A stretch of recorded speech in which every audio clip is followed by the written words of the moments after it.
जय माता दी दोस्तों। तो अभी वट सावित्री व्रत जो है वो आने वाला है। 19 मई को वट सावित्री व्रत जो है वो किया जाएगा। बहुत सारी माताओं के मन में बहुत सारे प्रश्न जो हैं वो उठते हैं और उनको कई बार जवाब जो है वो नहीं मिल पाते हैं। ऐसे में एक प्रश्न है कि धागा जो है, जब हम वट वृक्ष के फेरे लगाते हैं, जब कच्ची अड़िया, कच्चा सूत या जो रक्षा सूत्र है उससे अगर हम फेरे लगाते हैं तो अगर बच जाता है तो हमें क्या करना चाहिए, या कई दफ़ा क्या होता है कि कम पड़ जाता है, या कई दफ़ा धागा जो है वो टूट जाता है। ऐसे में हमें क्या समझना चाहिए और हमें क्या करना चाहिए, आज के वीडियो में बहुत ही डिटेल से बात जो है वो करने वाली हूँ ताकि आपको सारी चीज़ें जो है वो समझ में आ जाए।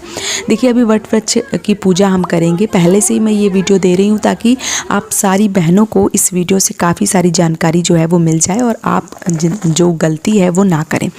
जब वट वृक्ष के आप फेरे लगाने जाएं, जब वट पूजा आप करने जाएं तो एक अड़िया ना लेके जाएं, आप 2 अड़िया लेके जाएं और हो सके तो आप अड़िया अगर ना मिल रही हो तो 2 रक्षा सूत्र जो है वो लेके जाएं। पूरे आपको फेरे लगाने चाहिए। आप अगर मान लीजिए रक्षा सूत्र भी नहीं मिल रहा है या आपको जो अड़िया है कच्चा सूत्र वो भी नहीं मिल रहा है तो यहाँ पे आप सफ़ेद या पीली, वैसे मान्यता ये है कि पीली अड़िया जो है वो आप पीली रील जो है वो ले सकते हैं। ऐसा नहीं है कि नहीं ले सकते, पीली रील जो है जिससे हम कपड़े सिलते हैं ना वो ले सकते हैं। अगर सफ़ेद है तो उसको जो है वो थोड़ा सा पीला कर लेना चाहिए। जैसे हम कच्ची अड़िया से जो है वो फेरे लगाते हैं तो एक जगह पे कहीं पे थोड़ा सा हल्दी जो है वो लगा देते हैं, तो पीली अगर आप रील ले लेते हैं तो उससे आपको बहुत ही आसानी से सारे फेरे जो हैं वो लग जाते हैं। लेकिन अगर आपको कच्ची अड़िया मिल रही है तो कच्ची अड़िया से ही फेरे लगाएं, अगर नहीं मिल रही है तब मैं बता रही हूँ कि रील से लगाएं या रक्षा सूत्र से लगाएं। आपको घर से ही 2 रील या 2 अड़िया या 2 रक्षा सूत्र जो भी हैं 2 लेके जाना है, बीच में कम ना पड़ जाए। अगर जैसे मान लीजिए आपने फेरे लगाए हैं और आपने बहुत बड़ी गुल्ली जो है वो लेके गए हैं धागा की और वो बच जाती है तो आपको तोड़ना नहीं चाहिए, कभी भी नहीं तोड़ना चाहिए। आपको क्या है कि आपको वहीं पे जितनी बच जाती है वहीं पे आपको खोस देना चाहिए, वट वृक्ष में ही। आपको वापस नहीं लानी चाहिए और ना ही उसको तोड़ना ही नहीं चाहिए, क्योंकि जब हम किसी पूजा को करते हैं तो तोड़ना या जलाना ये सब चीज़ें जो है वो नहीं करनी चाहिए। बच जाती है आप वहीं पर खोस दीजिए, कंजूसी मत कीजिए। बहुत सारी बहनें होती हैं बीच से तोड़ के घर में ले आएंगी, ये आप बिल्कुल भी ना करें, ठीक है। दूसरी बात, अगर धागा कम पड़ जाता है तो आपको परिक्रमा पूरी करनी चाहिए और प्रणाम करना चाहिए, माफ़ी मांगनी चाहिए। ये चीज़ आपको अवश्य रूप से करना चाहिए। बहुत सारी बहनें हैं जिनकी धागा मान लीजिए उन्होंने 5 फेरे 4 फेरे लगाए, धागा ख़त्म हो गया, वहीं से वो प्रणाम करके हट जाती हैं।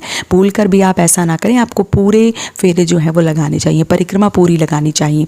इसके बाद अगर आपका धागा जो है वो बीच से ख़त्म हो जा रहा है और आपको ज्वाइंट करना है, मान लीजिए कि आप 2 रील लेके गई हैं और आपके फेरे जो है वो आधे लग पाए, परिक्रमा आधी लग पाई है और आपको अब दूसरा जो फेरा है, जो बाकी के फेरे हैं वो आपको पूरे करने हैं, तो आपको क्या करना है, जहाँ से धागा ख़त्म हो रहा है वहीं पे आपको लपेट देना है, गांठ नहीं लगाना है। इस चीज़ का ध्यान रखें, गांठ बिल्कुल भी ना लगाएं। जहाँ से ख़त्म हो रहा है वहीं पे आपको अच्छे से लपेट देना है और वहाँ से फिर से फेरे जो है वो परिक्रमा जो है वो लगानी शुरू कर देती हैं।